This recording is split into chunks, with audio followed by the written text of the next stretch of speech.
Ne dites jamais, Joseph, tu fais un membre de la vie profonde, tu ne seras jamais un gouverneur. Ne dites pas ça, ne dites jamais ça. Si tu disais ça avant, tu ne peux plus jamais dire ça. Joseph peut devenir un gouverneur. Joséphine peut devenir un gouverneur. Maintenant, au lieu de dire Joseph, je vais être clair et direct. Ton fils, ta fille peut devenir un gouverneur. Donc ne dis pas, tu ne peux pas, tu ne peux pas, tu ne peux pas, non. Jeunes gens, dites-le, je peux. Dites, je peux. Le Seigneur va te suivre toute ta vie. Et quand ton heure sonnera, ce qu'il a programmé pour toi, pour que tu deviennes cela, tu peux. Tu le feras et tu dois le faire.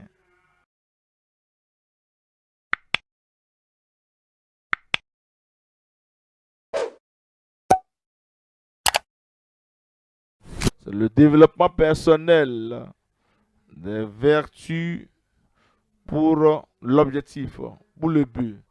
Le développement des vertus pour le but.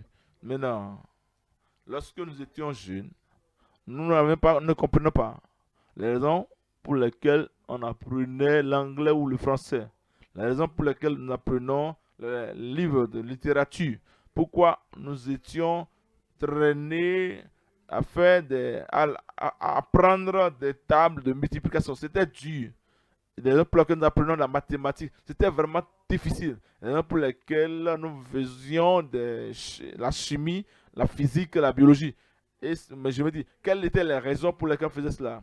Et les raisons pour lesquelles nous avons des exercices de maison et pour faire les devoirs de maison, je ne savais pas. Maintenant, toutes ces étapes, toutes ces choses-là, vous rappelez comment apprendre comment écrire les alphabets, vous rappelez comment faire des constructions de la phrase en français ou en anglais, où il faut séparer les noms, les sujets, les objets, la conjonction et tout cela.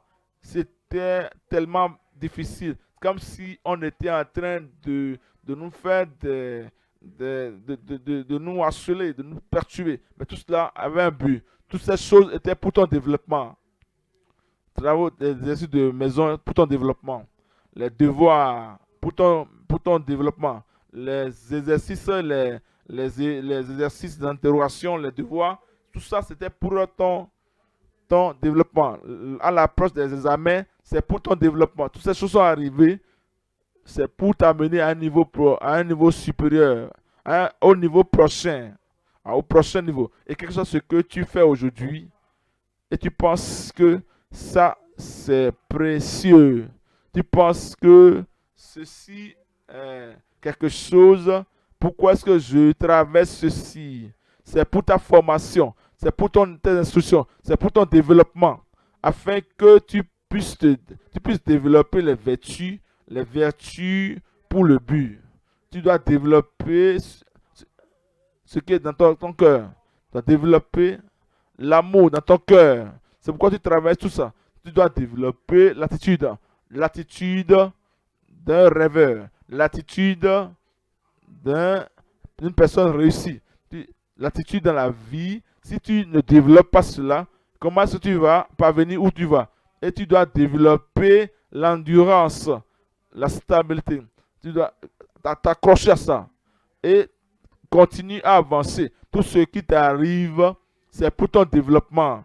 Et comme tu viens ici, et nous te déposons cela sur toi, verset sur verset, passage sur passage, c'est pour ton développement. Tous les messages vont contribuer à t'élever. Toutes les chansons contribueront à t'élever. Toute l'étude de la Bible, toute compréhension de la Bible, tout, tout, tout développement matinal, de dévotion matinale, vont contribuer à te développer. Et tu vas y parvenir. Où es-tu? Je te vois là-bas au sommet. Tu vas y parvenir au nom de Jésus. 3 éléments ici, nous voyons. Numéro 1, c'est la présence de Dieu avec Joseph le persécuté. Numéro 2, la prospérité de Dieu pour Joseph le promu. Numéro 3, la préservation par Dieu pour le prisonnier Joseph. Numéro 1, c'est la présence de Dieu avec Joseph le persécuté. Genèse 39, verset 2. Genèse 39, verset 2. L'Éternel fut avec lui et la prospérité l'accompagna. Et il habitait dans la maison de son maître, l'Égyptien. Voyez le verset 3. Il dit, son maître vit que l'Éternel était avec lui et que l'Éternel faisait prospérer entre ses mains tout. Quelqu'un n'a qu'à m'aider à crier tout. Vous voyez, vous savez, il y a des gens qui disent, quelqu'un qui écoute dans tous les sens, non, il ne maîtrise rien, mais il fait plusieurs choses à la fois. Vous savez, la raison pour laquelle, quand on était enfant, on n'a pas permis de choisir un seul cours. Tout ce qu'on enseignait à l'école primaire, vous devez participer à tout ça. Si vous vous rappelez, quand on était dans les premières classes du secondaire, on ne nous avait pas permis de choisir notre option. Je préfère ceci, je préfère cela. Vous devez être exposé à tous les cours afin de vous spécialiser. Vous serez exposé à toutes les matières. Et vous dites, je veux être docteur. Ça, c'est mon rêve. Pourquoi est-ce que je dois apprendre l'anglais ou le français? Ça fait partie de cela. Tout. Pourquoi dois-je apprendre les mathématiques? Ça fait partie de cela. Tout. Vous savez pourquoi vous apprenez biologie. Vous savez pourquoi vous apprenez les chimies. Pourquoi est-ce que vous apprenez la chimie, la physique? Ça fait partie de tout. Tout ce que vous devez, vous traversez et vous êtes adulte. Ceci arrive, l'autre chose arrive. Pourquoi est-ce que je dois traverser tout cela? Cela fait partie de votre développement. Dieu Dieu est en train de vous développer. Je dis que Dieu est en train de vous développer. Vous savez, j'ai fait en dehors de l'école. Lorsque nous étions jeunes, votre maman peut vous pousser. Comment nettoyer la maison, comment laver les bols, les habits. Pourquoi maman fait ça? D'autres familles ont des domestiques qui font tout cela pour eux. Et les enfants n'ont pas besoin d'apprendre comment préparer, comment laver, comment nettoyer, comment faire leur lit avant de sortir le matin. Maman, viens ici. Est-ce que tu as déjà arrangé ton lit? Quel genre de maman est celle-là? Comment faire le lit? Qu'est-ce que cela a fait avec mon rêve? Tout, tout est pour ton développement. Je n'ai pas entendu mon peuple, hein? Et le Seigneur va t'aider. Tu seras développé. Toutes ces petites choses sont très importantes.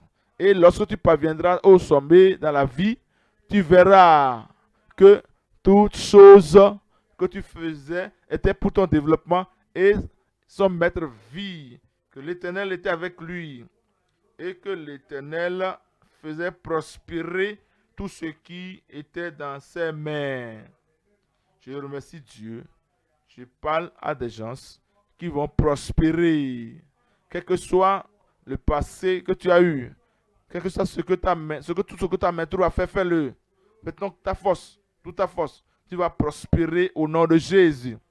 Voilà le deuxième élément ici. Le deuxième élément, c'est la prospérité de Dieu pour Joseph le promu. Le Seigneur va te promouvoir. Le Seigneur va te promouvoir. Genèse 39, verset 3. Son maître vit que l'Éternel était avec lui et que l'Éternel faisait prospérer entre ses mains tout ce qu'il entreprenait. Verset 4. Joseph trouva grâce aux yeux de son maître. Un garçon étranger trouva grâce aux yeux de son maître. Joseph, un étranger, trouva grâce aux yeux de son maître. Il n'était pas membre de sa famille, mais il trouva grâce aux yeux de son maître. Tu trouveras grâce. Les étrangers vont te montrer la faveur. Les étrangers vont te donner la faveur. Les enseignants, les maîtres, les chefs vont te démontrer la faveur. Le peuple qui aurait pensé qu'ils ne vont pas voir ta vie. D'où viens-tu? Ne connais pas ton papa, ne connais pas ta mère. Il ne connaît pas ce que tu as fait ou pourquoi est-ce que tu es vendu aux Espagnols. Il ne connaissait pas cela. Il ne sait pas que ce n'est pas ta faute. Ne penseront pas à ton fondement aujourd'hui. Ils vont te montrer faveur et grâce. Je ne sais pas qui payera mes frais de scolarité. Ne t'inquiète pas, va à l'école. Tu trouveras la grâce et faveur. Le secours viendra. Je ne sais pas qui m'enverra à l'université. Non, n'abandonne pas. Continue. Passe cet examen. Passe cet examen. Et fais tout pour avoir de très bonnes notes. Quelqu'un va se lever. Et tu trouveras grâce. Tu vas y arriver. Je dis que tu vas y arriver. Mes parents ne sont pas disponibles. Tu vas y arriver. Mes parents ne sont pas nés de nouveau, profonds, des gens sanctifiés. Ne t'inquiète pas. Tu vas y arriver. Joseph trouva grâce aux yeux de son maître. Et il le servit. Qu'il employa à son service, l'établit sur sa maison et lui confia tout ce qu'il possédait. Comment établir quelqu'un sans même des éléments importants? Vous l'établissez responsable, administrateur, président, ministre, directeur. Comment est-ce que vous établissez quelqu'un qui n'a pas les référents, qui n'a même pas de recommandateur? Et vous dites, oui, je le connais, c'est un bon garçon, c'est un jeune homme qui croit et il a des vertus. Comment est-ce que vous établissez quelqu'un qui n'a pas de référence, qui n'a pas de recommandation venant pour devenir un pasteur ou c'est comme ça Dieu fait, c'est ce que Dieu fait.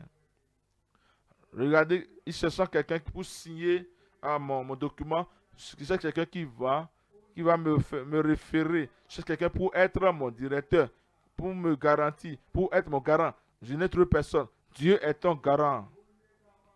Et il te fera le chemin au nom de Jésus. Verset 5 là. Verset 5 il dit, dès que Potiphar lui établit sur sa maison et sur tout ce qu'il possédait, l'Éternel bénit la maison de l'Égyptien à cause de Joseph. Et la bénédiction de l'Éternel furent sur tout ce qui lui appartenait, soit à la maison, soit au champ. Verset 6. Verset 6 il dit, il abandonna aux mains de Joseph tout ce qui lui appartenait. Potiphar, tu ne connais pas ce garçon. Oui, j'ai confiance en lui. J'ai confiance en lui. Je peux aller dormir et tout laisser dans ses mains. Ça, c'est comme ça. Il fera de toi, il va t'établir et tu seras digne de confiance.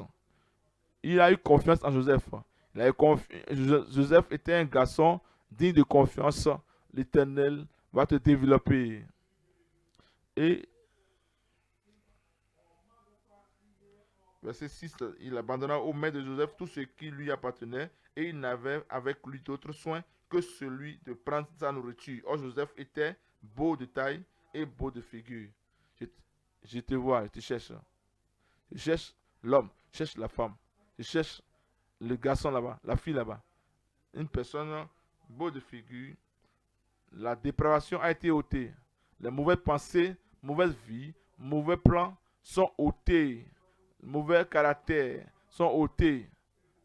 Une personne beau de figure et beau de taille Le Seigneur va faire de toi qui tu dois être. Et il va te planter partout où tu vas. Il va te planter comme une personne pour faire le changement, la transformation dans cette communauté au nom de Jésus. Personne bien remplie de faveur, favorisée. Toute période de ta vie, favorisée. En ce moment, favorisée. Quand tu dépasses cette période-là et tu passes à une autre période, tu seras favorisé. Et quand tu vas quitter cette localité, tu vas dans l'autre localité là-bas, tu seras favorisé. La bonté et la miséricorde de Dieu vont t'accompagner tous les jours de ta vie. Et tu habiteras dans la maison de l'Éternel pour toujours.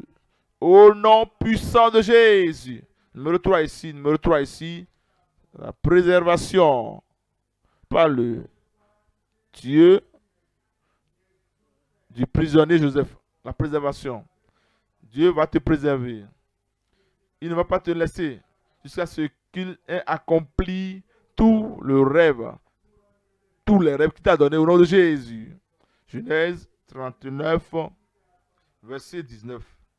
Et après avoir entendu les paroles de sa femme qui lui disait, voilà ce que m'a fait ton esclave, le maître de Joseph fut enflammé de colère. Il faut que je vous explique ceci. Dans ces jours-là, les esclaves étaient comme des propriétés. Et le maître a l'autorité, s'il veut, retirer, détruire, tuer, se séparer de cet esclave partout, d'une manière ou d'une autre qu'il le souhaite. Mais maintenant, la femme a dit au maître, et le maître ne savait pas que c'était un mensonge. Le maître ne savait pas que notre Joseph, mon Joseph là, ma Joséphine qui est là, le maître ne savait pas que mon Joseph est innocent. Il est pur. Il est sans péché. Je ne ferai rien de ce genre de choses. Le maître a cru en sa femme. Pourquoi? Pourquoi ne pas la croire? Regardez Joseph. Elle a son habit dans la main. Regardez ce qu'elle a dit. Et moi, en tant qu'une bonne femme, j'ai crié. Et quand le jeune homme a entendu mes cris, il prit la tangente de la fuite. Et j'ai gardé son habit afin que tu vois cet homme en qui tu as placé la confiance. Regarde ce qu'il a fait. Le maître aurait pu le tuer. Et personne, aucun père, aucune mère, aucun parent, même ne savait où était Joseph. Et rien n'allait se passer naturellement parlant. Mais vous ne pouvez pas tuer le rêveur. La maladie ne va pas te tuer. Les accidents ne vont pas te tuer. Les mensonges, la déception ne vont pas te tuer. La fureur de Potiphar ne va pas te tuer. Et toutes les espérances de tous ses frères et patriarches, cela ne va pas te tuer. Les Ismaélites ne vont pas te tuer pour une période. Ton navire peut passer sous l'eau. Et ceux qui regardent le pont d'en haut peuvent ne pas voir ton bateau, mais tu ne vas pas chavirer. Je dis que je suis en train de remonter. Et ils te verront. Lorsque tu parviendras, tu vas sortir de ce pont et ils diront, ah, il est encore en vie. Il est toujours en vie. Et ils retournent à Jacob. Ils ont dit, Joseph est encore en vie. Où es-tu? En vie. En vie. en vie. Tu ne mourras pas avant ton temps. Donc, au lieu de le tuer, on l'envoya en prison. Il n'a pas envoyé quelque part d'autre. Il n'a pas envoyé dans la prison où il y a des reptiles et des ténèbres et des moustiques. Il envoya dans la prison où les serviteurs du roi sont envoyés. Où Pharaon, où les serviteurs de, où se trouvent les serviteurs de Pharaon, afin que Joseph puisse interagir avec les serviteurs de Pharaon. Et lorsque le temps viendra, ce serviteur pourra parler à Pharaon te concernant. Et ils vont le faire sortir dans la préservation de la loi, tout ce qui arrive sur le chemin, tout sur le chemin vers la destinée, vers l'accomplissement du rêve. Le Seigneur va te préservera ta vie. Il arriva, lorsque le maître a pris la parole de sa femme, le maître dit, voilà ce que m'a fait ton esclave. Le maître Joseph fut enflammé de colère. Verset 20. Il prit Joseph et le mit dans la prison particulière, spéciale, le lieu où les prisonniers du roi étaient enfermés. Il fut là, en prison. Maintenant, cette prison n'était pas l'arrêt bus final. C'était juste un tremplin, un lieu de transition. Il faut que j'apprenne quelques activités administratives là avant de parvenir au sommet. Ce lieu où tu es incarcéré, où on te méprise, où on te déprime. Reste là. Oh, reste là, vilain garçon. Mais tu n'es pas mauvais, tu n'es de nouveau. Mais je ne suis pas mauvais. Je suis enfant de Dieu. Ne le dis plus ça. Hein. Ne t'inquiète pas. Ça, ce n'est pas ton arrêt bis final. Tu avances. Tu rêves et tu iras de l'avant. Et cela s'accomplira. Voyez le verset 21. Verset 21. L'Éternel fut avec Joseph. C'est ce qui est important. Et il étendit sur lui sa bonté. Et il le mit en faveur aux yeux du chef de la prison. Le Seigneur va te faire faveur